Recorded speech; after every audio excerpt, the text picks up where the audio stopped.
By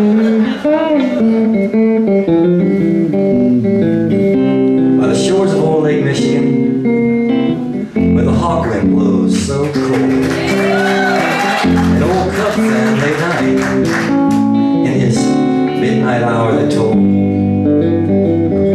Round his bed his friends had all gathered. They knew his time was short, and on his head they placed the bright blue cap from his all-time favorite sport. He said, "It's late and it's getting dark in here, and I know it's time to go. But before I leave the lineup, there's just one thing I'd like to know. Do they still play the blues in Chicago when baseball season rolls around? When the snow melts away, do the Cubbies still play in their ivory-covered burial ground? When I was a boy, they were my pride and joy, but now they only bring fatigue to the land of the brave, the home of the free, and the doormat of the National League." Goodman wrote this song back in the 70s, y'all. You know, the law of averages says anything will happen that can. But the year the Cubs last won the National League pennant was the year we dropped the bomb on Japan. The Cubs made me a criminal. They stole my youth from me. I'd first saved my teachers to go sit in the bleachers and flagrant truancy. Then one thing led to another. Soon I discovered gambling, alcohol, dope, football, hockey, lacrosse. But what do you expect when you raise up a young boy's hopes and then just crush him like so many paper beer cups, year after year after year after year after year after year after year, till those hopes are just so much popcorn for the pigeons to eat beneath the L tracks. He said, "You know, I'll never see Wrigley Field anymore before my eternal rest.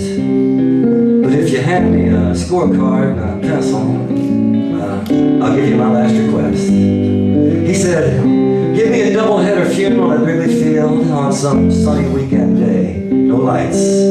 Have the organ play the national anthem and then a little na-na-na, hey-hey-hey, goodbye. Make 6 bullpen pitchers carry my coffin. Have 6 groundkeepers clear my path. Have the umpires bark me out at every base in all their holy wrath. It's a beautiful day for a funeral. Hey Ernie, let's play 2.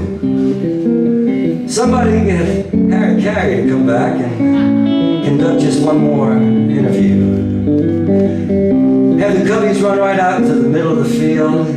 Have Keith Moreland drop a routine fly. Somebody give me 2 bags of peanuts and a frosty malt, and I'll be ready to die.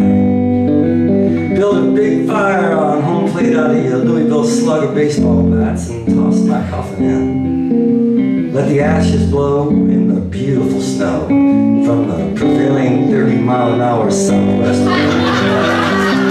When my last remains go flying over the left field wall, it'll bid the bleacher bums adieu, and I will come to my final resting place out on Waveland Avenue. The dying man's friends told him to cut it out. They said, "Stop it, that's an awful shame." He whispered, Don't cry, we'll meet by and by near the Heavenly Hall of Fame." He said, "I've got season tickets to watch the Angels now. That's just what I'm gonna do. But it's you, the living, that are stuck here with the Cubs, so it's me that feels sorry for you." He said, "Oh, play me that Lonesome Loser's tune. You know, the one I like the best." And then he closed his eyes and he slipped away. And what you got here is a dying Cubs fan's last request. Do they still play the blues in Chicago when baseball season rolls around? When the snow melts away, do the Cubbies still play in their ivory-covered burial ground? When I was a boy, they were my pride and joy, but now they only bring fatigue to the land of the brave, the home of the free, and the doormat of the National League.